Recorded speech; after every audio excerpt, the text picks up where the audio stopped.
Friends, I was at a wedding this past week where I saw an exercise in public speaking. The groom was asked to give a speech.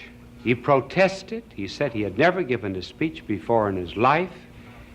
He would be very embarrassed, and he begged off, but everyone insisted. He stood up in order to cover his embarrassment and perhaps to get a little support. He leaned his hand on the shoulder of the bride. He began his talk saying, "This thing has been forced on me."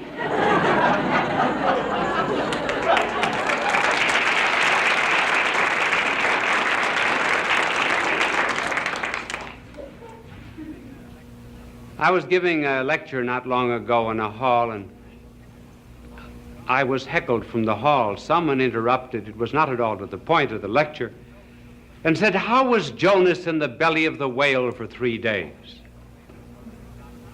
I said, "I really do not know. But I said, when I get to heaven, I will ask Jonas." He said, "Suppose Jonas isn't there." Well, I said, "Then you ask him."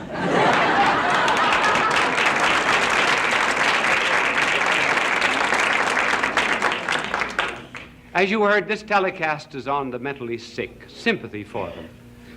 Perhaps a good way to introduce it is to tell you a story of 2 dogs that were walking down Park Avenue the other day. And one of them said to the other, who was quite an aristocratic little French poodle whose name was Peluche,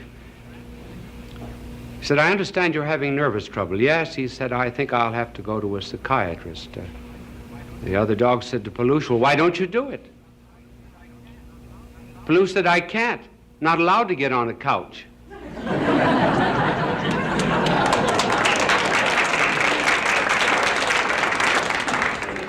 Why is it that we have more mental disorders in the United States than there is in the Eastern world? 51% of the hospital beds of the United States are occupied by mental patients. A mental breakdown is almost peculiar to Western civilization. The reason is this: what keeps people normal is being under necessity. That is to say, having a destiny to work out, or the fulfillment of a quest of some kind. Now, the Eastern people are under a very elemental necessity. There are 2 kinds of necessities.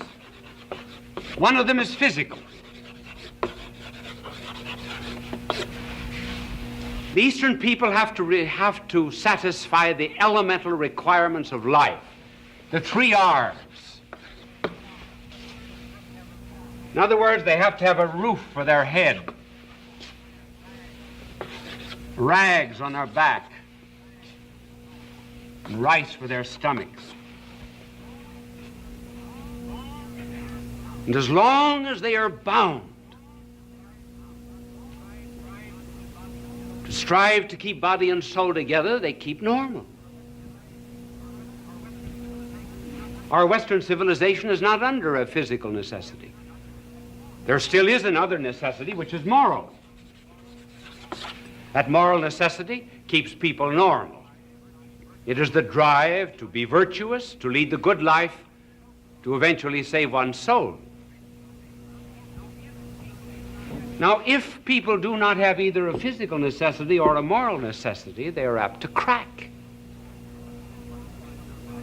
That's one of the reasons why in our Western civilization we have not the problem of the 3 R's, we've got the ABCs: anxieties, boredom, and complexes. Now we might ask, what are,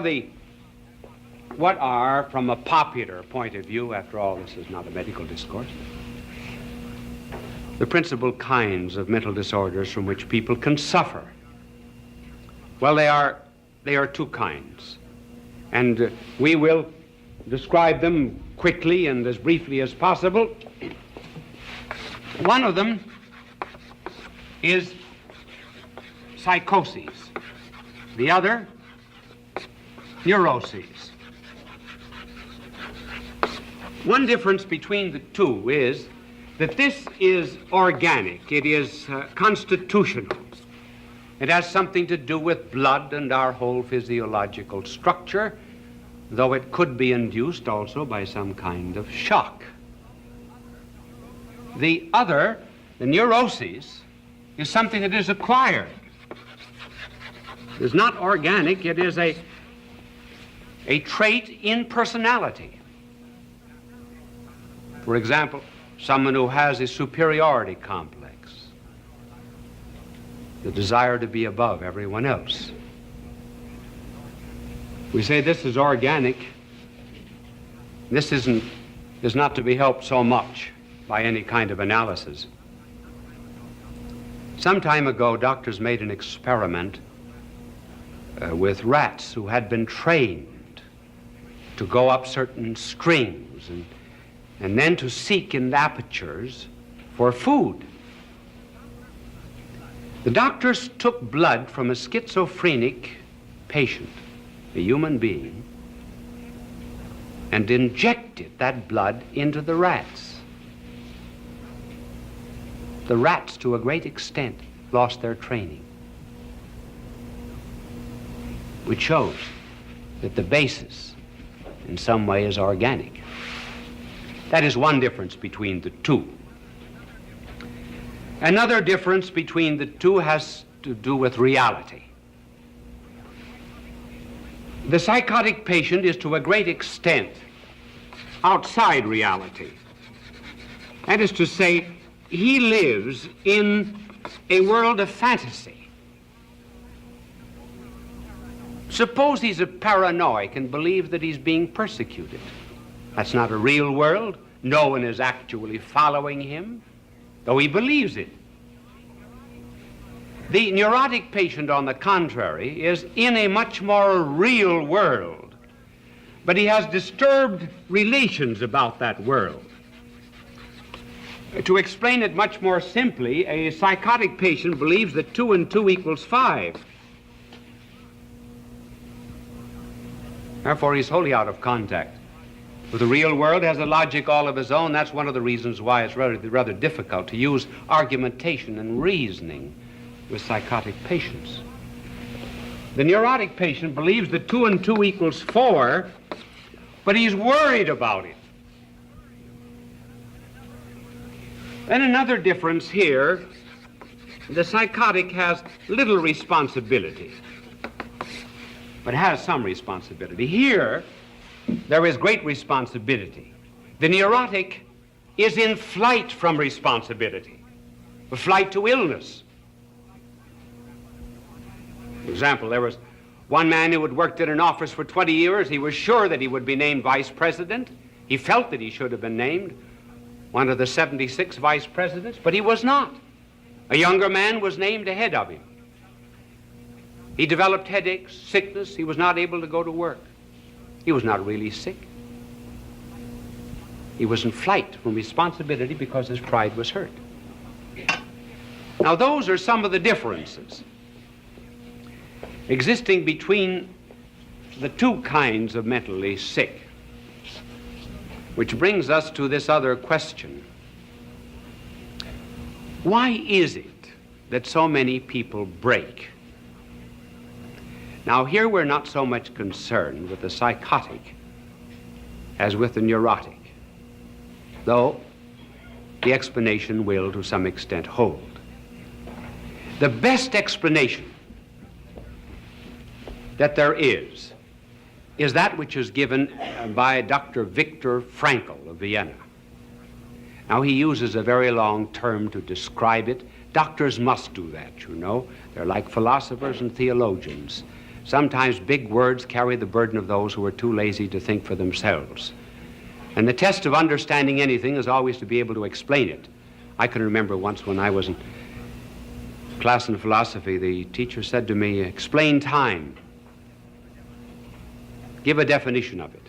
I said, "I know what it is, but I can't tell you." He said, "You do not know what it is. If you knew what it was, you could tell me." So now I wonder if I can explain Dr. Frankl's term for many, which he gives as the explanation of many neurotic cases.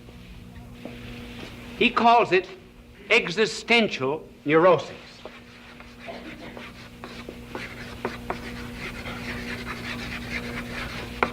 In other words, it has to do with a meaning for life.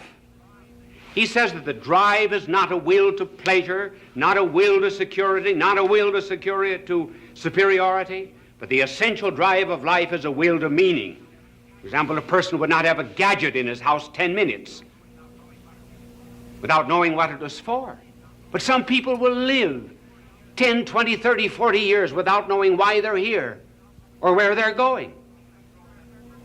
After all, that's the first question that has to be answered. And until that question is answered, namely the meaning of existence, one is apt to develop a neurosis. After all, when you go to the dentist, sit down in his chair. Before the dentist applies the drill, he has a right to say to you, what is your philosophy of life? Because if your philosophy of life is wrong, he can't be sure you'll ever pay your bill.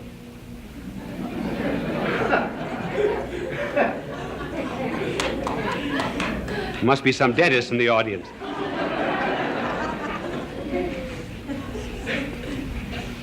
And see that existential neurosis, how it works out in a small way on Sunday. Some people have Sunday neuroses. They do not know what to do with their time. Leisure is one of the big problems of Western civilization. We work only 38, 40 hours a week, and there are 168 hours in the week. What purpose is life the rest of the time? One of the reasons for juvenile delinquency, and we should call them not juvenile delinquents, but lawbreakers or hoodettes, little hoodlums.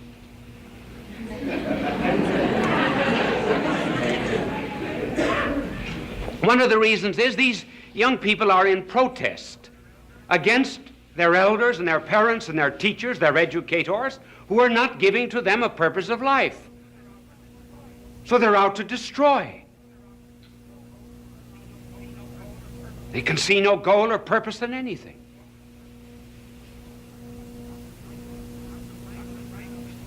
Dr. Frankl, who passed through both the Nazi and the Soviet concentration camp, said that some men who completely lacked a goal or purpose in life thought of their prison existence as just a march to a grave.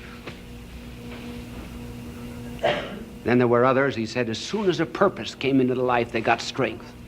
He said we were all starved in prison, and yet one day one of our starving men went into the Soviet pantry and stole 3 potatoes.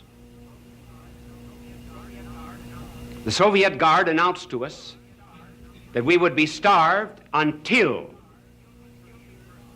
the guilty person appeared with the 3 potatoes. There were 2,500 prisoners. Suddenly they had something to live for, to assert their superiority over the Soviet system. And for 48 hours, not one of them, even though they had nothing to eat, would give way the one who stole the 3 potatoes.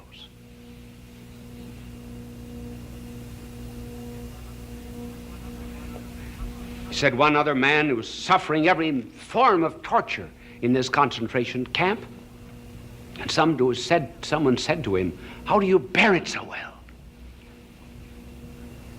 He said, "When I came in here, I made a pact with God. I promised him that I would endure every manner of suffering without any kind of protest, if only my wife would be spared from a Soviet prison camp." And that's what makes the difference. For example, with our missionaries in China.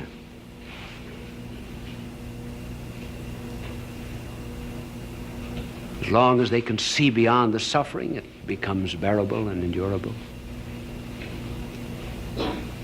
One woman was telling me that every day when she was let out into the prison yard, the guard would open the prison just about that wide and take her 2 or 3 minutes to squeeze out, and all of that time he would keep spitting in her face. And she just smiled back at him. One day she said, "Thanks." And without cynicism. And when she came back, he said to her, "Why did you say thanks?" He said, "Because you made it possible for me to understand how our Lord felt when he was spat upon." There was purpose. Nietzsche did not say many wise things, but one wise thing he said was, "One can endure the how of anything if you only know the why." And Dostoevsky, who suffered so much in a Siberian prison at the close of the last century, said, "I pray to God that I may be worthy of my sufferings." He was not suffering from a neurosis caused by the meaninglessness of life. Why is it that we have more sympathy for the physically sick than the mental? They get little sympathy. One reason is, I suppose, we have no experience of the mentally sick. We understand physical suffering. Then we attach a shame to mental sickness.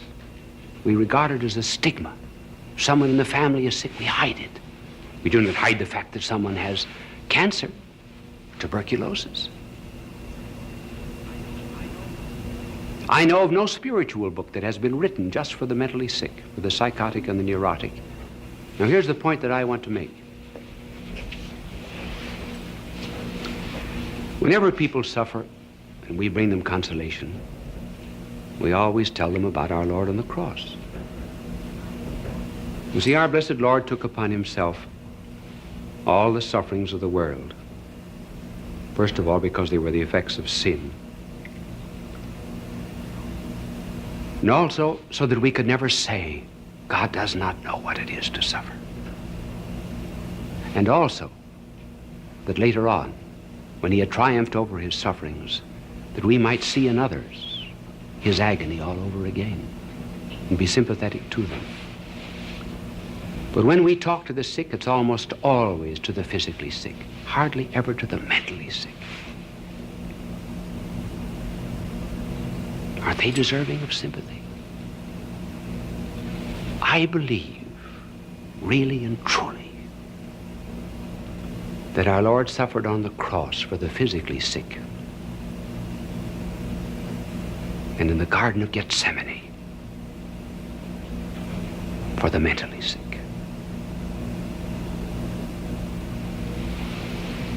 Look at the words that describe his agony there.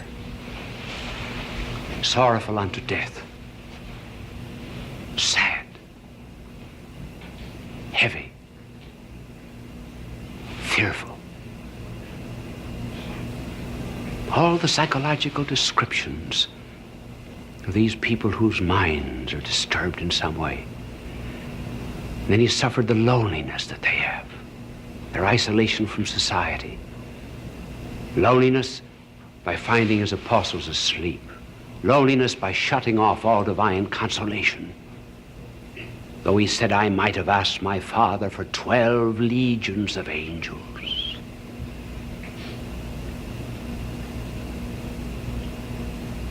But more than that, he entered into their agony. It was mental agony he suffered for them. There are various levels of pain. And in order to understand his agony, just recall that animals do not suffer as much as we do. We're very apt to read into an animal suffering, but it is actually quite unjustified. An animal may be in pain, say, for 2 or 3 hours, and there's each beat of pain. But the animal never adds up the beats. What might be the 20th stroke of the hammer of pain is not to him the 20th stroke. It's isolated, it's unrelated. It's just that moment. But when we suffer,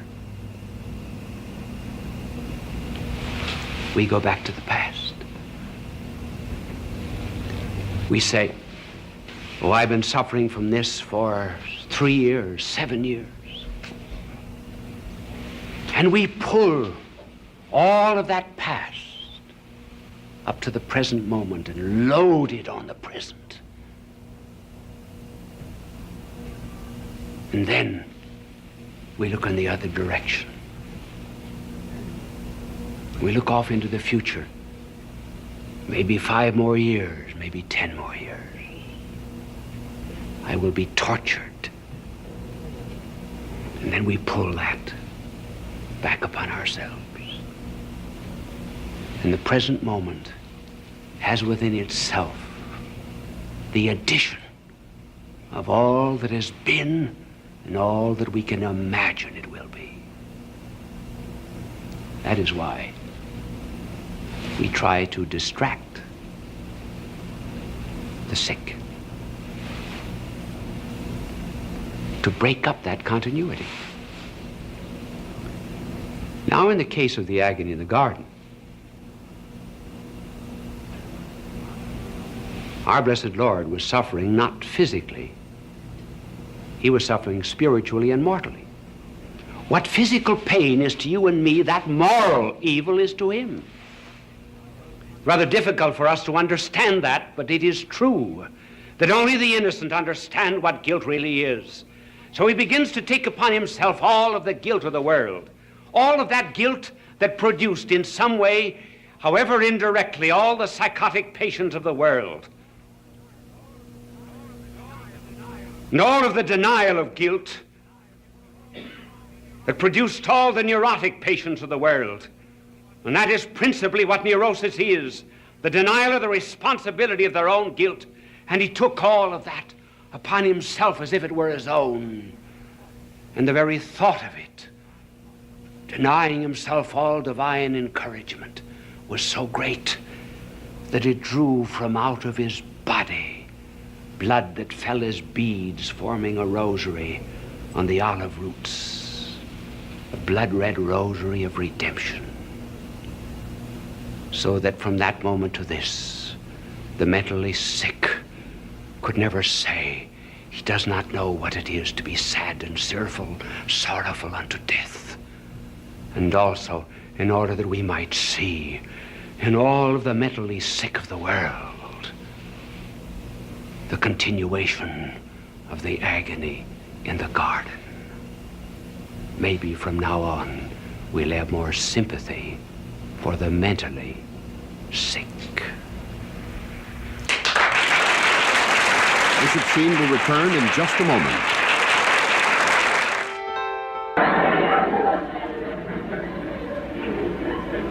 There are actually 4 distinct stages which we will enumerate in the meeting of boys and girls. The last stage of all is courtship. The first of these stages is what might be called a togetherness of boys and girls. And the second stage is separation. The third stage, I give this rather peculiar name, is to confuse you and make you think that I'm very learned about this problem, is crystallization. And fourth is courtship.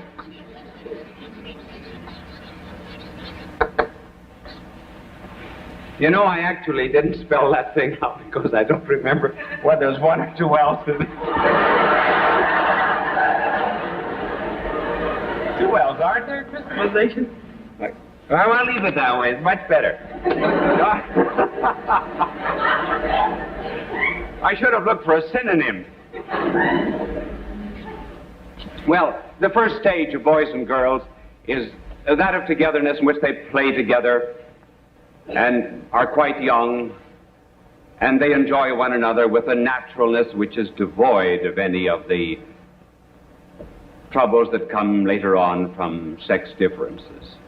We need not emphasize this particular stage here. There's the same naturalness there that there is in the 2 children at the seashore who were the victims of divorced parents, and one said to the other, "How do you like your daddy?" The other said, "Fine." The first one said, "So did we. We had him last year." And the next is the separation. Now we reach a moment in the lives of boys and girls where the boys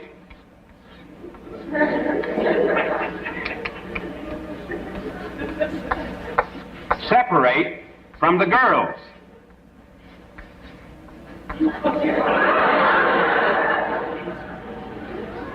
I'll bet I get another art scholarship for that one.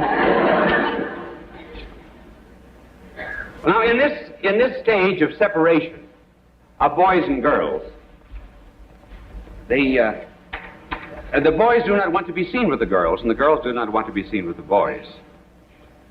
As a matter of fact, the greatest punishment that can be given a boy at this particular age is to be made to sit with girls. Girls are all sissies. And then a girl, of course, in her turn, hates to be put with a boy. It's a very interesting stage of life, and a very good one, because it is one that might be called polarization, in which they break off into opposite poles.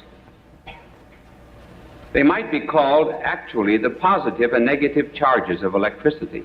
You would never have sparks of love later on unless there was polarization at this moment. And this separation, or polarization, allows each of them to develop their physical and psychical differences.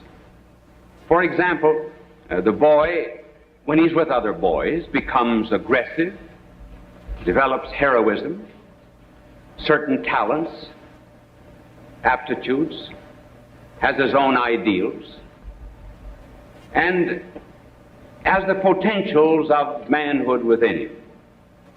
The girl, on the contrary, when she's with other girls, she develops effeminacy, the right kind, delicacy, refinement. She begins to learn and understand that she has a rhythm that beats with the rhythm of the cosmos. And there is given to her some great and tremendous, mysterious, creative possibilities. This stage of separation is really so ideal that at this point of life, it is very well to have boys and girls educated separately. Otherwise, if you've got a too precocious mingling of boys and girls, the boys are apt to become sissies and effeminate, and they grow up not to be men but mannequins. And the women in their turn, the girls in their turn, if they're too much mixed up with boys at this early age, they become boyish, impudent, rough, wear overalls. Not that there's anything wrong in wearing overalls, but it just simply is an evidence of how they tend to a certain kind of mannish dress.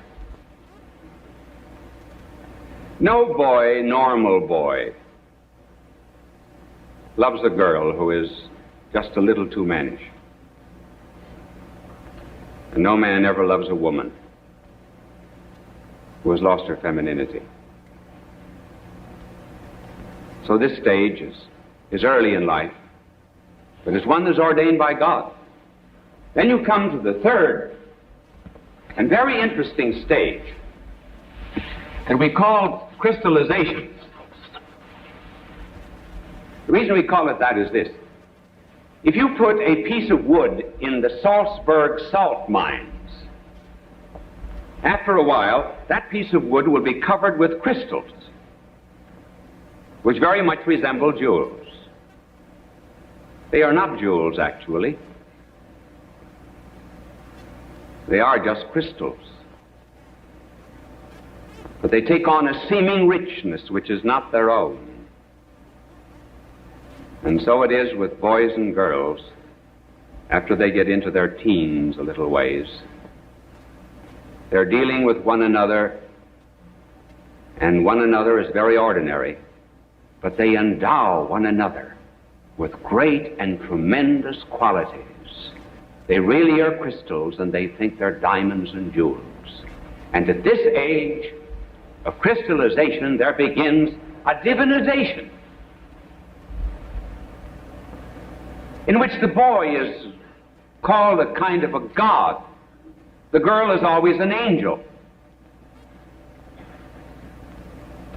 And girls will say of boys at this age, he is positively divine. Then the words worship, adore, eternity are always coming into play. My little angel told me before I came out, when I told him about the girls were called angels at this age, he said it'd be well to inquire if an angel can cook, particularly angel cake. Well, at this stage of divinization, there is something right and there's something wrong. And here very often is where parents and educators fail to understand the psychology of youth, simply because they do divinize one another. And they turn crystals into jewels. There's something right and good about this. They would not have had this instinct for turning girls into angels and men into some kind of divinity if there was not already awakening within their soul a love of the infinite itself. They have not only bodies, they have souls, and instinctively these young people know that they were made for infinite happiness. God intended them to have it. There ought to be an ecstasy. There ought to be an unending thrill. They ought to be with the divine. They ought to be with the angels, certainly. And parents and educators should not make fun of young people who crystallize and divinize one another. Why is it that there's so much religion, and the words of religion are so much bound up with love at this stage? It's because love and religion always go together. Just like hate and communism go together, so do love and religion. Their mistake, however, is to place the infinite in the finite, and to think that the infinite happiness and love and ecstasy and thrill that they want, thrill that is unending, is to be found in something that is purely corporal and physical. That's their mistake. But their craving is right. And a certain amount of sympathy toward the young at this stage can lead them on to a right appreciation of what is good and what they're really seeking. This is the age, of course, when boys begin to wash behind their ears. They discover neckties. They're very careful now of the clothes that they wear. They did not mind a patch in the trousers. Now they do.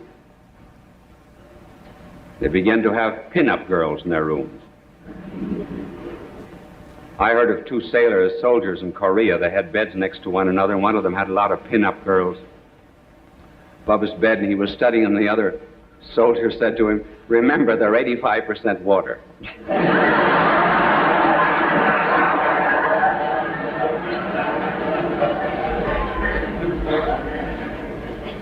And then the girls at this stage discover lipstick, high heels, and perfume. I know of one girl who was being crystallized at this particular age of life, who believed the perfume advertisements. Remember the cartoon that appeared years ago? Someone went into a perfume counter and said, "Haven't you anything for beginners?" Well, this girl went in, and she wanted some perfume, because she was an angel, and the clerk said, "Well, here we have a perfume, $35. It's called Perhaps." She said, "For that price, it ought to be called Sure."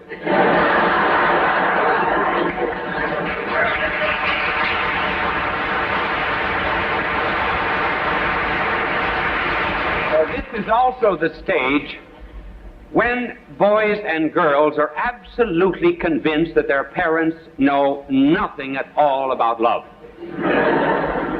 The parents are old-fashioned. They're behind the times. They're outmoded. We're living in the 20th century. They were Victorian. They're back in the 19th century. Why do they develop this critical attitude to their parents? Because there's something new.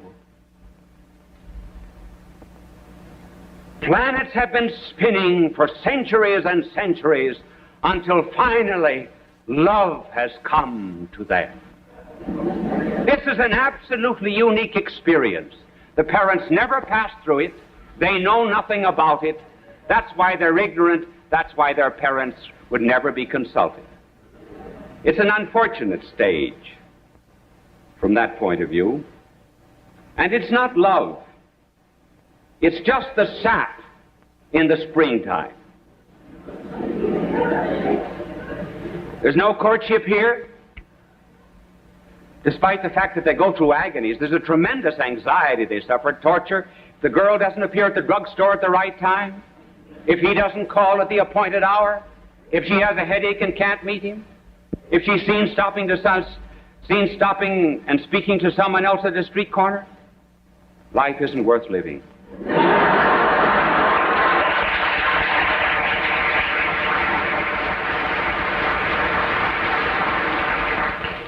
This has rightly been called puppy love.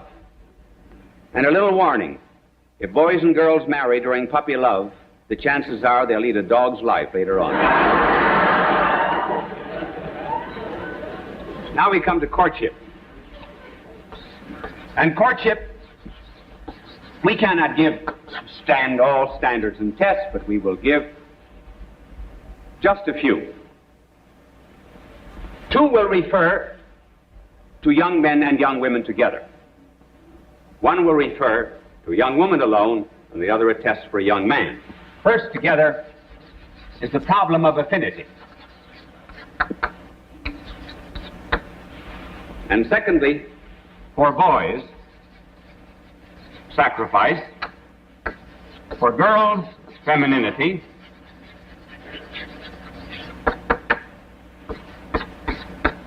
And fourth,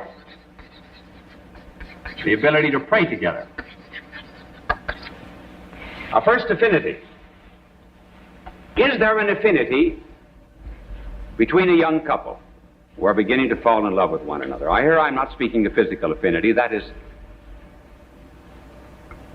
been treated elsewhere and in a very copious fashion. But it is well to remember that beauty in a man, in a woman, and strength in a man do not long endure. They are given to young people only to serve as purposes of allurement. And they pass away later on in life. Yes, he is a strong man when he makes an end run on a Saturday football team, but ask him later on to take down the screens.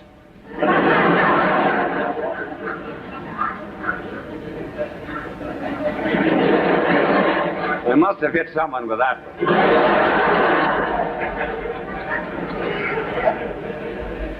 So there must be some other affinity besides the physical, namely an interest one in the other.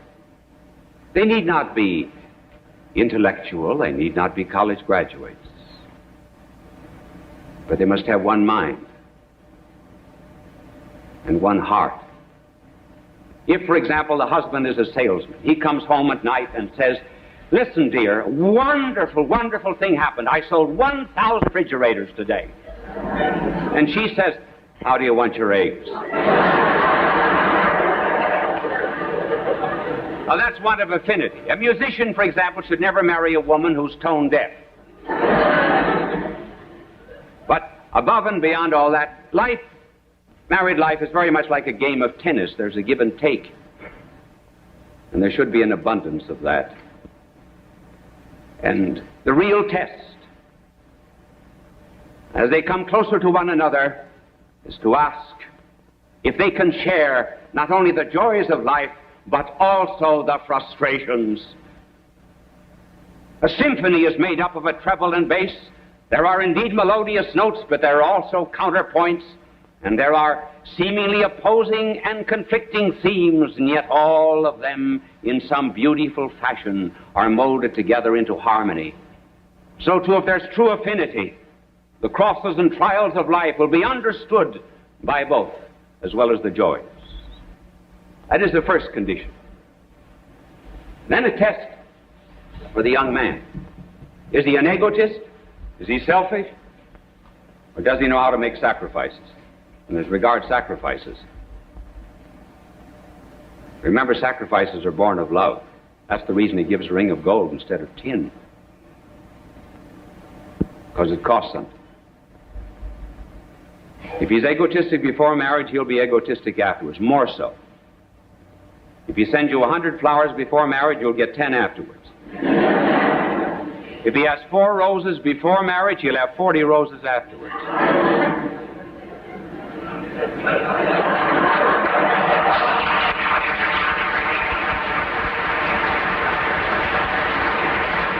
If the young man has a spirit of sacrifice, he will have reverence for the woman. Reverence for the mystery of femininity, knowing that she is not a bargain counter where a motley crowd can purchase. Find indeed the young man who can treasure for days and for weeks and for years the gift of a rose or the touch of a hand of a friend.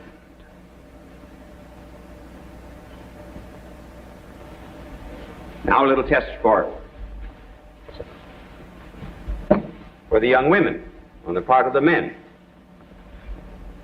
Has she femininity? What does that mean? Every woman was made to be a mother, either physically or spiritually. Physically by the generation of physical life, and spiritually by the generation of spiritual life, and by tending the ills of others, and by serving divine and holy causes.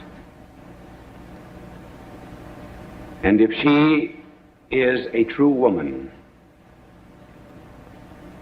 she will be looking forward to preserving strength and beauty.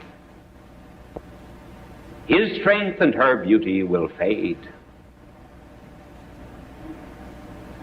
But will she be able to give him the assurance? And has she an interest, for example, in prolonging his strength into the boys of the family and prolonging her beauty into the daughters? Has she depth so that there will be, as life goes on, a progressive revelation of mysteries? Not just the mystery of the flesh, but the mystery of her mind, the mystery of her heart, the mystery of her soul. As she brings forth the incarnation of their mutual love, and as she reveals the ability to train minds and hearts and souls, she reveals the mystery of motherhood, something he never saw in her before. And above all, as she reveals the greatest of all the arts, the art to be a mother. If she is the right kind of a woman, then the man will say to her, as Dante said to Beatrice, I look on Beatrice and Beatrice looks on God. As Leon Blois said, the more a woman is holy, the more she's a woman. And finally, can they pray together? If they can pray together, then there will be fidelity. Then they will have the same conscience, and where there's the same conscience, there's charm. And charm never ages. Now they begin to understand why they wanted the infinite and the angels and the divine in that younger period of crystallization. Now they begin to see that religion and love are really combined. Why is it, for example, they speak of our love, as if it were something outside of both, as if it were more than the addition of the love of the thou and the I. Why do they speak of this curious thing, our love, if it be not a reflection of the divine love of the triune God, where there is the lover, the beloved, and love? Why is it that they see in the springtime, in the birds, and in the autumn, in the waterfalls, in the moon and the stars, telltales of love? Everything seems to speak to them, if it be not because only lovers understand that God the Creator made everything in this world out of love. Why is it that they want to exchange secrets one with another and unburden their hearts?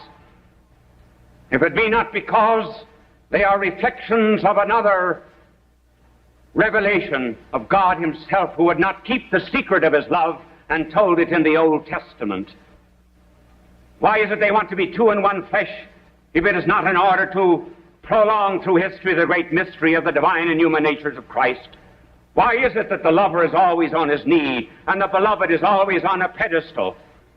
If it is not because there's humility and a sense of unworthiness, and in preparation for communion one with another they say, Lord, I am not worthy, Domine non sum dignus. All their love is then the reflection of God, and they understand that if human ecstasy can give them so much joy, then what will be the great heart of God? If the spark of human love is so bright, oh, what must be the flame?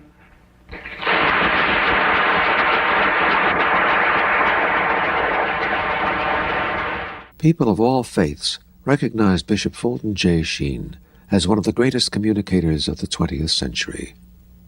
He was born in El Paso, Illinois, in May of 1896. As a young boy, he knew he wanted to be a priest. He served as an altar boy at St. Mary's Cathedral in Peoria, Illinois. At St. Viator College, his education and debating skills taught him the skills he used throughout his life. His unique ability at being natural and at ease in front of any audience was noted early in his ministry. He was ordained in 1919 and went on to become one of the best-known and greatly loved priests in church history. He wrote 96 books and hundreds of articles and columns.